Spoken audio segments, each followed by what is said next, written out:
सिर साहब, वो मामला जो हमारे पड़ोसी मुल्क इंडिया को बहुत खटक रहा है उसकी तरफ चलते हैं। वो है फील्ड मार्शल आसिम मुनीर साहब का मुजव्वज़ा दौरा है श्रीलंका। इसको लेकर इंडियन मीडिया में 2-3 दिन पहले से ऐसी रिपोर्ट्स आना शुरू हो गई जिसमें ये चर्चा किया जा रहा है कि उनका दौरा बहुत शाहाना है और उसमें वो ऐसे करेंगे वैसे करेंगे, टू मच डिटेल कि लैविश विजिट करने जा रहे हैं। इंडियन मीडिया को जो ये तकलीफ है ये असल में किस कॉन्टेक्स्ट में है? बिल्कुल सही कह रहे हैं। मैं पढ़ रहा था इंडियन मीडिया को तकलीफ हो रही है कि वो हेलीकॉप्टर के अंदर इधर जाएंगे, फिर हेलीकॉप्टर के अंदर इधर जाएंगे, हाँ। फिर वो बड़े 5 स्टार होटल में वहां ठहरे हुए हैं और and so on and so fourth. अरे यार, खुदा का खौफ करें। श्रीलंका के अंदर इट्स अ माउंटेनस एरिया, उनका जो सारा नॉर्थ है, एंड वहाँ ट्रैवल इज बाय हेलीकॉप्टर। सड़कों के ऊपर आप जाएंगे तो 6 घंटे लग जाते हैं एक शहर से दूसरे शहर ऊपर जाने में, पहाड़ों। So basically you have to travel by helicopter. तो ये कोई नई बात तो नहीं है। दूसरी बात ये कि जी ऑब्वियसली यार, field marshal is like a head of state, तो वो ही has to stay in a 5 star hotel. क्या आप चाहते हैं कि वो कोई अपार्टमेंट में जाके रहे? मतलब रिडिकुलस बातें कर रहे हैं। मगर बेसिकली जो बात कर रहे हैं ना, उनको परेशानी हुई हुई है कि इतनी अहमियत क्या है इस ट्रिप की, क्यों इस ट्रिप पे ये जा रहे हैं। अच्छा, मैं आपको बता देता हूँ इसकी अहमियत क्या है, जो कि उनको भी पता है और तकलीफ इसीलिए हो रही है उनको। इसकी अहमियत ये है कि अब एक नया ग्रुप बन रहा है, led by Pakistan and China in south Asia, और वो है टू रिप्लेस सार्क। जी। अगर इंडिया ताउन नहीं करता सार्क के ऊपर और वो आइसोलेट हो गया है, तो ये फिर एक नया ग्रुप बना देंगे टू रिप्लेस सार्क, या ये इंडिया के बगैर ही सार्क को चलाएंगे और चाइना को भी उसमें ऐड कर लेंगे। और मेरा ख्याल है कि इस किस्म की लॉबिंग हो रही है, और उसमें जाहिर है फील्ड मार्शल साहब की बात ही सुनी जाएगी कि एक सीरियस इशू है एंड चाइना का पूरा सपोर्ट है।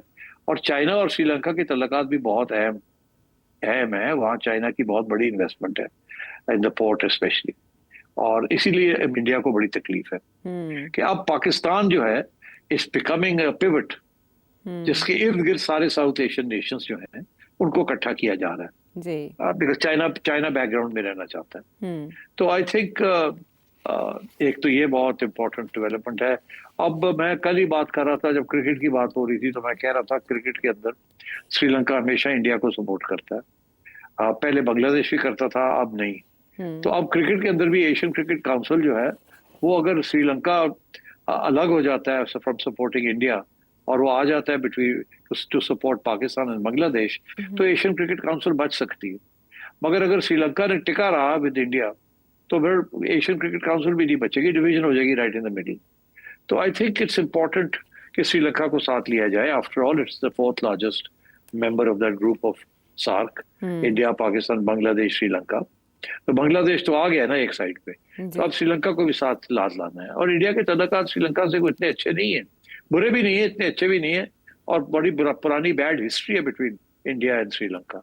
तो मेरा ख्याल है this is a very important trip for geo strategic reasons. China का जो रोड एंड बेल्ट इनिशिएटिव है ना, वो Sri Lanka is part of that, और इसीलिए चाइना ने बहुत बड़ी इन्वेस्टमेंट्स कर रहे हैं श्रीलंकन पोर्ट्स, और उनको नेवल फैसिलिटीज भी मिल रही हैं वहाँ, जैसे हमें ग्वादर में हम चाइना को दे रहे हैं। सो आई थिंक नेचुरल सी एक अलायंस या कोलिशन बन रही है between China, Pakistan, Bangladesh, Sri Lanka. So I think India इसीलिए परेशान है, and I think field marshal साहब is the right man to go and say कि जी we need to do this, और उनकी बात भी सुनी जाएगी। और इतने परेशान है कि वो बाकायदा पाकिस्तान में कू का खदशा जाहिर कर रहे हैं कि साइडलाइन कर दिए गए हमारे वज़ीर आज़म और सदर भी, उनके न्यूज़पेपर्स रिपोर्ट कर रहे हैं। बट इसके बाद श्रीलंका के विजिट के बाद फील्ड मार्शल इंडोनेशिया भी जा रहे हैं। अगर हम कॉन्टेक्स्ट देखें पाकिस्तान और इंडोनेशिया के ताल्लुकात का, ये गुज़श्ता अदवार में कैसे रहे, फिर आसियान को अगर देखें जो तंजीम है जिसमें इंडोनेशिया का एक मौसर किरदार है, इस इंडोनेशिया के विजिट को आप किस कॉन्टेक्स्ट में देखेंगे? Very important. देखिए, Indonesia is a very important, it's probably the largest Muslim country outside India, Pakistan. It's actually more Muslims in Indonesia than in anywhere else. तो और इंडोनेशिया जो है इट्स ऐसे एरिया में है जहां ऑस्ट्रेलिया, अमेरिका वगैरह बड़े हावी हैं। बट सबसे इंटरेस्टिंग बात यह है कि इंडोनेशिया के अंदर एक बहुत स्ट्रॉन्ग ओपिनियन है अगेंस्ट इजराइल। लोग ये कहते हैं कि अगर सऊदी अरेबिया भी इसराइल को रिकग्नाइज कर ले तो इंडोनेशिया नहीं करेगा। हम्म। तो अब पाकिस्तान के लिए भी इसी किस्म का प्रॉब्लम है जी। कि पब्लिक ओपिनियन इतना सख्त खिलाफ है इसराइल के और अमेरिका के, that they will find it very difficult to join Saudi Arabia. अब सऊदी अरेबिया को जरूरत है इन सब की। It wants the major Muslim countries, अगर वो कदम उठाते हैं कोई, तो they will want Pakistan and Saudi Arabia and Turkey behind them.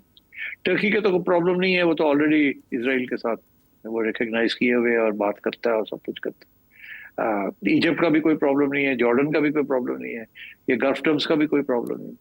Problem अगर है तो पाकिस्तान इंडोनेशिया का प्रॉब्लम। तो आई थिंक ये भी डिस्कशंस हो रही होंगी बिहाइंड द सीन्स कि हमने क्या करना है, अगर ऐसी सूरत हाल होती है तो हम क्या करेंगे। तो I think Indonesian trip is very important also. दूसरी बात ये है कि इंडोनेशिया जो है इस वक्त उसने बहुत बड़ा ऑर्डर प्लेस किया हुआ है for French Rafales, billions of dollars का।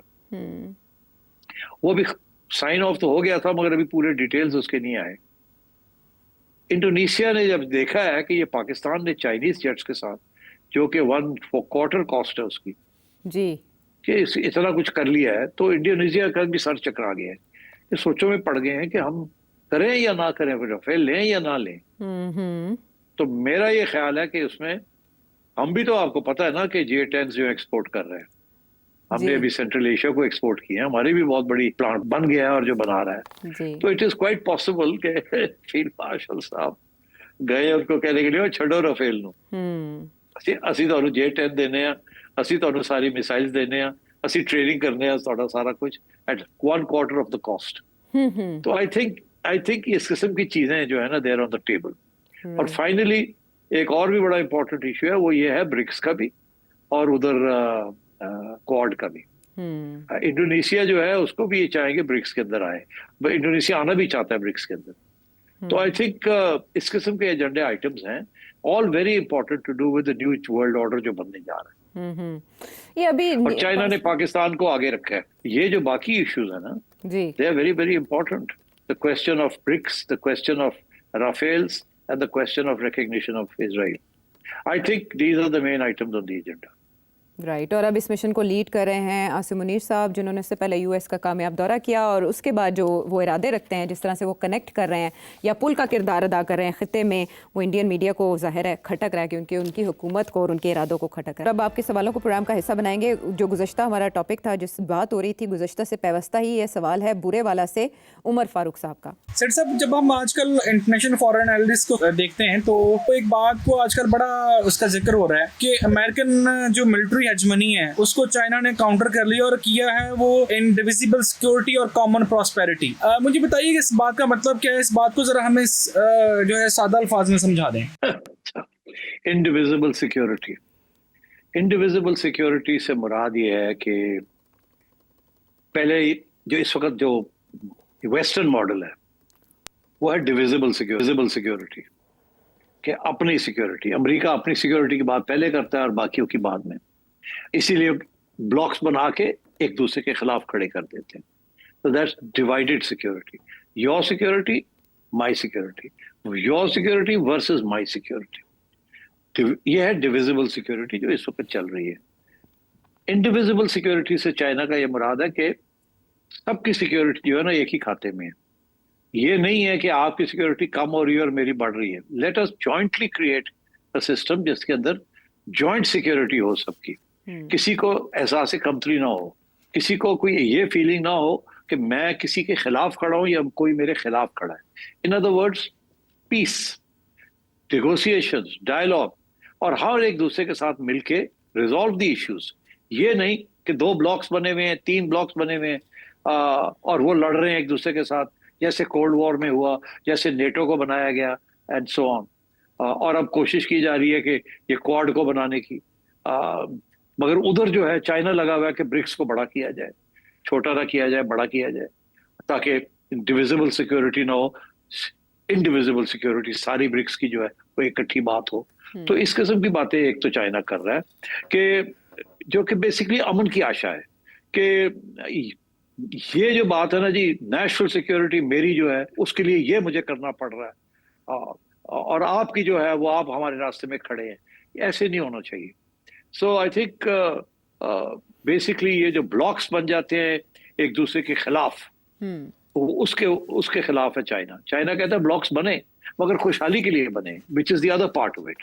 ये दूसरा सवाल का जो है वो क्या लफ्ज है? Common prosperity. Common prosperity.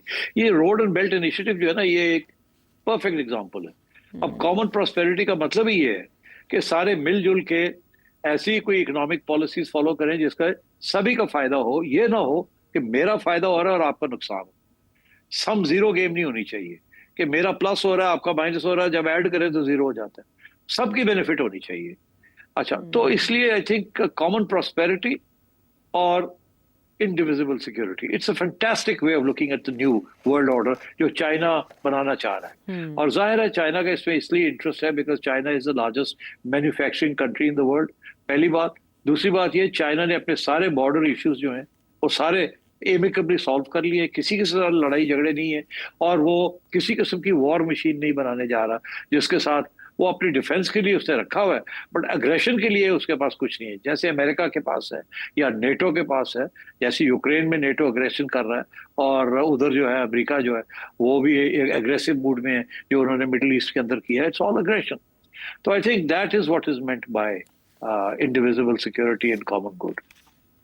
ठीक है, यानी मिलिट्री हेजमनी जो अमेरिका की थी उसको काउंटर चाइना के साथ कर लिया उस प्लान के साथ।